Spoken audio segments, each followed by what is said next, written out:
Hi, Church. Pastor Jeff here with another Trinity check-in, with the most exciting Trinity check-in I've done in at least a year, the annual Statistical Report. Oh yes, that's right. The retired pastors in our congregation, so excited right now, and the retired district superintendents in our church, not at all having flashbacks. No, bear with me because this is worth doing. Last year I did this too, did a video on the annual Statistical Report in all its excitement.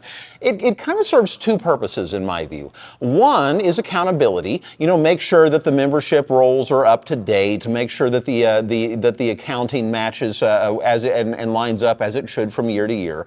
But it's also statistical. It's a chance to get a snapshot in time that's consistent from year to year, so you can see how the church is changing over time.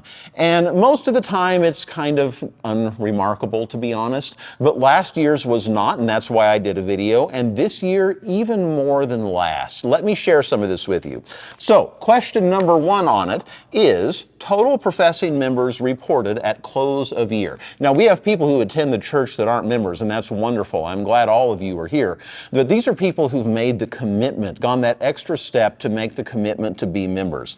Last year, it was a 2% increase.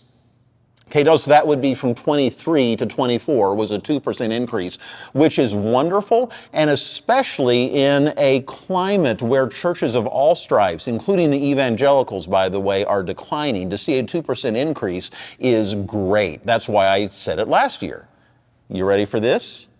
This year's went up by 4%, double what it was last year. Now that is wonderful and it is remarkable. We had new members coming in various ways during the year. Our confirmation class was actually a little smaller, so that's not the reason for the increase, even though that's wonderful too. It is just great and remarkable to be such a standout church among churches that is in a place of growth right now, and I wanted you all to hear it and I wanted you all to celebrate too. But get this. Now, there's an asterisk on this one, but I'm going to tell it to you straight first, okay? Our average attendance in the year of 2024 went up by 27%. Now, asterisk, okay? Because we are counting differently than we did. So I think that number is artificially a little bit higher than it should be. I realized that the method we were using for counting before was not quite catching everybody who was here. So now we actually have a couple volunteers who stand in the back on Sunday morning. You know those little clicker things? I should have brought one. Those little clicker things to count, and they count one by one, head by head, so we make sure that it's accurate. So that made the number go up a little bit. And by the way, thanks to Bob Robart and Howard Hauser, there are two most common counters, and we're grateful for it. But even if you take that out of the picture, our attendance still went up a good bit this year. Now, I don't know about you, but our attendance here at Trinity tends to be a roller coaster. There's a lot of this that happens. We have big weeks, we have small weeks. And in a climate where so many churches are declining, so many of us that have come here more recently came from churches that were declining, that you tend to get depressed roller coasters down here. And it's nice to do the check-in every now and then to see that our attendance really is increasing, and increasing at a pretty good clip, to be totally honest. Now that we're counting more accurately, I can't wait to see what next year's number turns out to be, because that will be a good gauge. Our online attendance, that one, nothing's changed there. Our online attendance has gone up 41% during last year, and we had 13 baptisms. So in 2023, we had 4 baptisms, which is great. Last year, we had 13, which is just fantastic. The number of children that are in any of our Sunday school classes went up 19% from 150 to 179. These are children who come ever. And of course, we know that the average attendance of Sunday school is up to children there that's increased 3%, so about the same rate of growth as the membership of the church has. I mean, I'm telling you, this is wonderful. It's hard to talk to other pastors who are in declining churches, because if I share with them what's going on, it just makes them feel bad, which I don't don't think is accurate or helpful in any way.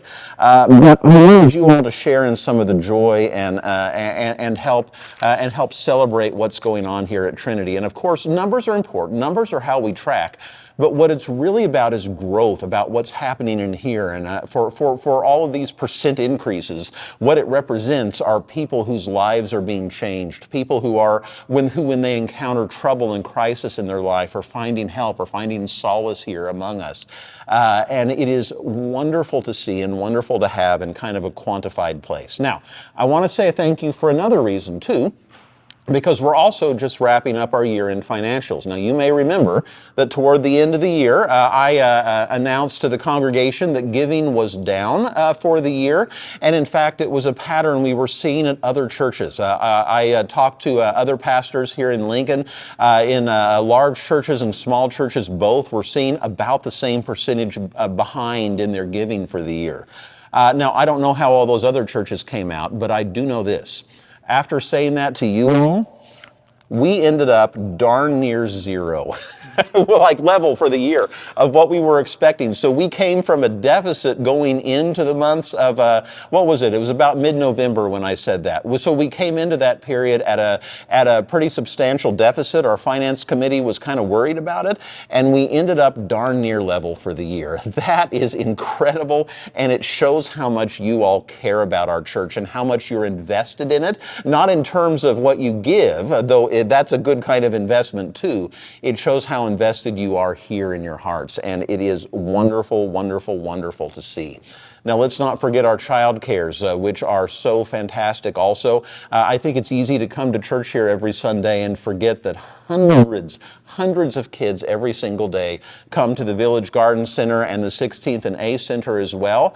If you don't know it, our church budget is, I don't remember it, the exact number, but it's between $600,000 and $700,000. But our entire organization is over $4 million in revenue because of our child cares and how big they are and how many kids we serve. And the child care centers also did very well. They're fully full. They've got all the kids they can hold. We're fully staffed with teachers now, I believe 100% fully staffed, which we have over, I believe we have, by the end of the year, we have more than 100 W-2s that we send out. You can tell where my mind has been. So it's rare that we're fully staffed, but that's nice to see as well. And it just goes to show how much good happens around here every day to these kids to provide a good and safe place to them, for them to be. So, okay, I hope all of my talk of statistics hasn't bored you all, but I hope you can hear the excitement and the pride in my voice too, because you look around and you know good things are happening here at Trinity. But to put it into numbers, to put it in black and white, and to actually dig down into it and to see the numbers is heartwarming, and it's affirming of the work that we're doing. So I hope you all will continue to stay engaged. I hope you all will continue to do all that you're doing and more still, because, as I said, we are in an era where the church is in decline in the world. And we could talk about that. We could talk about reasons and societal change. I got a whole lecture I can do if you ever want me to. But we are in a position to help with that. Trinity is in a position to give the world something that it desperately needs, that we all need. And it's because of all you give, it's because of your presence, it's because of showing up like the numbers show you do, that we are in that position and that we are doing that work in the world. We are overflowing into the world, as I so like to put it. So thanks to all of you, and I hope you are inspired by it, and I hope you continue praying for our church and your own ministry too. All right, with that said, I hope you all are doing well. I look forward to seeing you on Sunday. I've got the next couple of sermons written, and I think they're good. I know Michael is working on the music and all the various parts of things, and I hope that you will be here for that too, as we continue on this good, amazing, God-led journey together. See you soon, church.